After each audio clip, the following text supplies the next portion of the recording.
Kabiliste, vous êtes une figure très affichée de l'ancien régime de Joseph Kabila. Aujourd'hui, vous êtes encore au front. Comment avez-vous interprété encore cette plénière qui a été reportée, plénière qui avait pour objectif l'identification de la nouvelle majorité parlementaire? Est-ce que ça, vous vivez avec peur au ventre parce qu'en lieu place, ce sont les formulaires qui sont remis aux députés nationaux? Non, écoutez, peur au ventre, pas du tout. Par le simple fait que tout le monde est en train de constater, d'ailleurs le monde entier avec, rien qu'à suivre la déclaration du Parlement européen, vous comprendrez que ce n'est pas seulement les Congolais, les premiers concernés bien sûr, mais c'est maintenant le monde entier qui assiste à un déviationnisme très dangereux et dire que tout le monde a applaudi les Congolais à l'occasion de cette alternance pacifique qui a eu lieu en 2019. Donc vouloir tout remettre en cause, même la Constitution, mais ça c'est très grave. Vous savez, M. Mbosso, je l'appelle monsieur juste parce que je suis bien élevé. Et je suis un Bantou, et chez nous les Bantous, les aînés, on les respecte. Mais si je pouvais vraiment dire ce qu'il y a au fond de moi, j'ai peur que je puisse vous donner la chair de poule. Vous savez, la Cour constitutionnelle a été plus que claire. Elle a défini et limité les missions dévolues à ce fameux bureau d'âge. Mais qu'au jour d'aujourd'hui, M. Mbosso cherche à inviter au Palais du Peuple un débat qui ne cadre pas avec la mission confiée à son bureau par les textes, par la loi, c'est gravissime.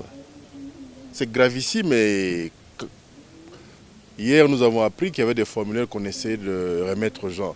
Peut-être que ce sont des formulaires pour identifier à qui on devrait remettre une enveloppe ou une 4x4. Mais c'est vraiment déplorable. Déplorable.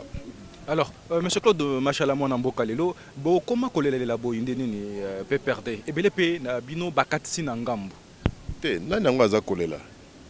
Nani yango muta kolela azali te? Okoza oboti bana zomi, bango nyonso tu bakoza na ezali moko te. Nano mona te que mwana pasteur akoye moyibi. To mwana pasteur a mwasi basente. Tozo vivre yango lelo na Kisasa wat. Donc, Kolela non. Ce que nous regrettons, ou nous pouvons regretter, c'est le fait que nous avons trop fait confiance à... Pas si confiance mingi na mibe kwa mboka. Na maturité, to kanisa ki batu ba mature. Mais tu constates que mingi ti lelo, problème na bango est vraiment peuple te. Problème na bango ezali kazaka. Problème na bango ezali kotoni sama bumu. Problème na bango ezali ba mona na mituka ya soki ndenge nini. Mais tokokende bongo ti wapi? Ti wapi? Lelo yo. Tomilela, je pense pas. Non, toko sonande komoko tantôt na ebise ke ngai po na nga lelo yo. Palais du peuple comme un peu lokola cheta. Cheta za na bon marché wana. Et là que ezangi ce qu'on a palais du peuple, ça va na kotumanta batongulu. Parce que dites-moi, les gens qui sont là, soi-disant représentants d'Abisso, dignes de nous, c'est à croire même que discours Moussoussou, voire même la fameuse union sacrée, c'est une sorte de préservatif. Hein? Pour moi, tous ces prostituées politiques veulent se servir de leur adhésion à l'union sacrée ou union saccadée comme un prostitué se servirait d'un préservatif. Et tu as vu que le préservatif est un usage unique. Et tu as vu que bao yo basali union sacrée wana lobby bakolo keska kapele zalaka po batuna ngulu ataso baseba matisi likwa tono. Claude Machala a walilo boko lobak union sacrée et préservatif, mais apparemment adhésion est massive et puis il y a un formulaire où il y a député pour identifier une nouvelle majorité parlementaire. Donc désormais le PPRD et le FCC va à l'opposition. Partout où il faudrait tout défendre notre peuple, partout il faudrait tout défendre la constitution en Mboka. Tous prêts à servir. Mzee Laurent Désiré Kabila à Ebisabiso n'est jamais trahir le Congo. Et pour nous, il faut tout ça l'Ilobawana. Ozomona, tozalité ou non opposition. Parce que tant que opposition, on a le quoi boloko, on dirait punition moko boy. Et ça punition te. Oya koyaka na bokonzi. Sima ya ba oyo baza. Toyebi ete. Et bon, soit zaka kati na biso. Vous ne pouvez pas éviter. Donc c'est juste pour vous dire que parler du peuple, on appelle ça un combo cheta. En tout cas, les gens qui y vont, qui y sont, ne méritent de nous que du mépris. Peut-être na moni moi koko so mikolo yo non formulaire. Motomoka ibisinga ah ou éviter que majorité matitalo.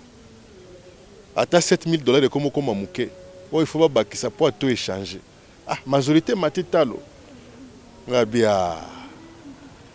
Et lobby professeur Njoli. Lobby kuno zalaka mobutiste. Oyeko koma kabiliste. Lelo no chisekediste. Ah Balaboni Barobenga au Semeki. Hein? Donc moi je crois que les initiateurs, il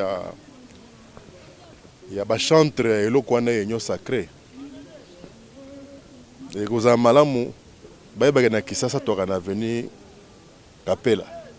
Ngulu Roselaka, Mukolo Zali, Barolukakai. Parce que, autant à Bakombote, on a motomoussous vendo talier bolobi, mais. Yena ba o kalatoro benga ba londonienne différence za wapi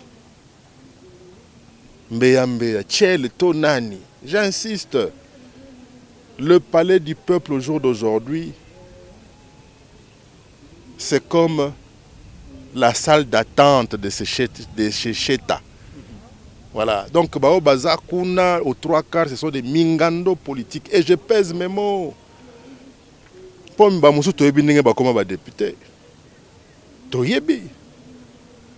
Na ebité ce que entreprise il faut bango suba comme ba ADG ba mandataire ça combien puis ba entreprise na ba itanini ba poste ba ministre ko za combien et bango ba ko cha bango te wana ba kozonga la PPRD ma kofi ba kozwa.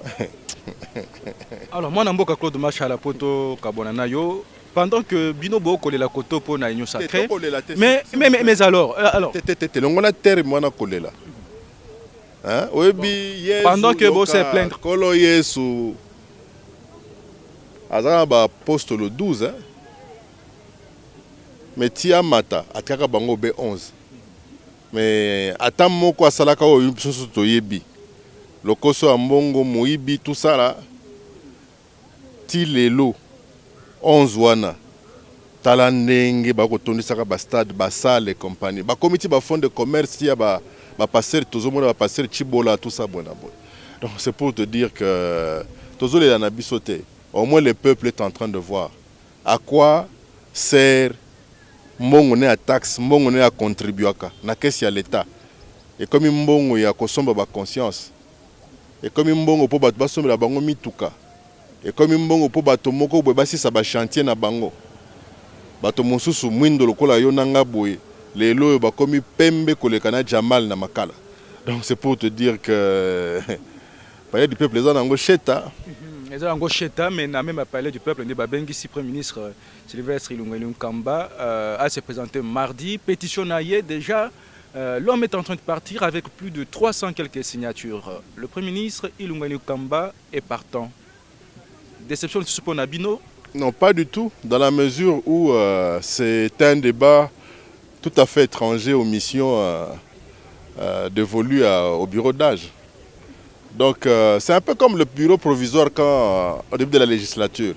Mission Nango Zaranine, validation des mandats, hein, règlement d'ordre intérieur, et puis mise sur pied à bureau définitif.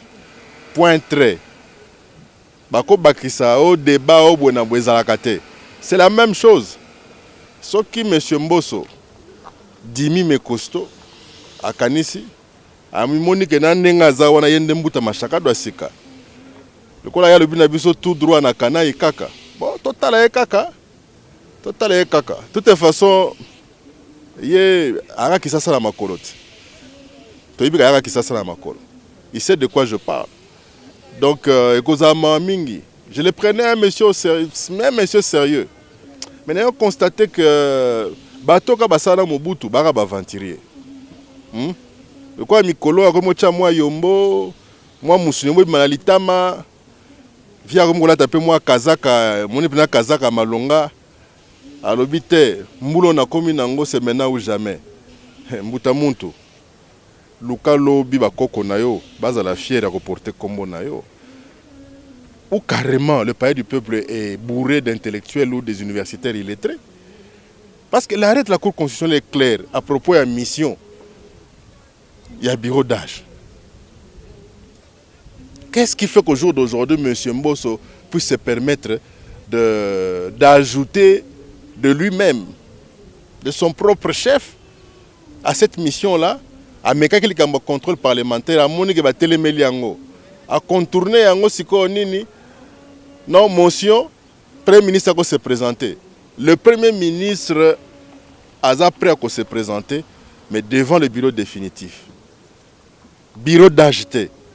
Nous que M. Mbosso pense peut-être que piège Zawana, mardi à Koyate, tu as la procédure, tu as constaté, et puis des faits à cause de la déchu. M. Mbosso est responsable, non, parce que c'est au banc à Nzambe. Toba Nzambe, toba l'État.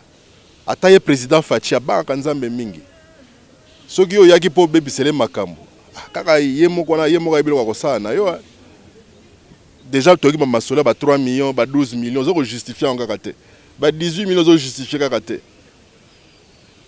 To équipé député moko na sa lobby que comme il s'agit de mettre sur pied une nouvelle majorité, de faire partir Ilunga, il faudrait que la motivation soit à la hauteur. Mais moi, je pensais que les textes ou la Constitution étaient l'unique source de motivation. Parce que motivation, le formulaire pour identifier ce que la majorité en fait, ils peut-être dans un formulaire, il faut qu'on remplir pour la carte rose à Jeep. Tozo timbela tozo tayela ka bino lokola mboka eza ya bino moko 2023 pe yango na peza ezaka na calendrier ya 2023 ezo ya courage na bino ka tozela ka bino kaka mwana mboka Claude Machala totondi. Merci beaucoup, merci mingi nde bandeko na ngai to mibatela corona touro yo eza deux fois te couvre feu zonga ndako avant masque lata